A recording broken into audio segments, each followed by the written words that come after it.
Hello, good morning. ഊഷ്മളമായ തിരുവോണാശംസകൾ. ലോകരാജ്യങ്ങളിൽ ഒന്നുമില്ലാത്ത മലയാളിക്ക് മാത്രം അവകാശപ്പെട്ട ഒരു സംസ്കൃതി, അതാണ് തിരുവോണം. കാണം വിറ്റും ഓണം ഉണ്ണണം എന്നാണ് പഴഞ്ചൊല്ല്.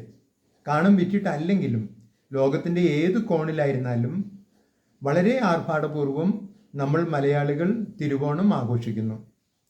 ഓണം കഴിഞ്ഞാൽ നമ്മൾ നമ്മുടെ പതിവ് ജീവിതചര്യകളിലേക്ക് മടങ്ങിപ്പോകുന്നു. നമ്മൾ കൊണ്ടാടിയ ഓണാഘോഷം ഓർമ്മകളായി, സ്മരണകളായി നമ്മുടെ ബോധ മനസ്സിലേക്കും പിന്നീട് നമ്മുടെ ഉപബോധ മനസ്സിലേക്കും പിന്നീട് നമ്മുടെ അബോധ മനസ്സിലേക്കും മാറ്റപ്പെടുന്നു.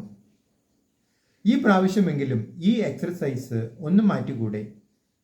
ഓണാഘോഷത്തിൻ്റെ തിരശ്ശീല താഴുമ്പോഴേക്കും മഹാബലി വിഭാവനം ചെയ്ത് നടപ്പിലാക്കിയ ആ മാവേലി നാട് ഒന്ന് തിരിച്ചു കൊണ്ടുവരുവാനുള്ള ജനമുന്നേറ്റത്തിൻ്റെ ഒരു പുതിയ തിരശ്ശീല നമുക്ക് ഒന്നങ്ങ് ഉയർത്തിയാലോ?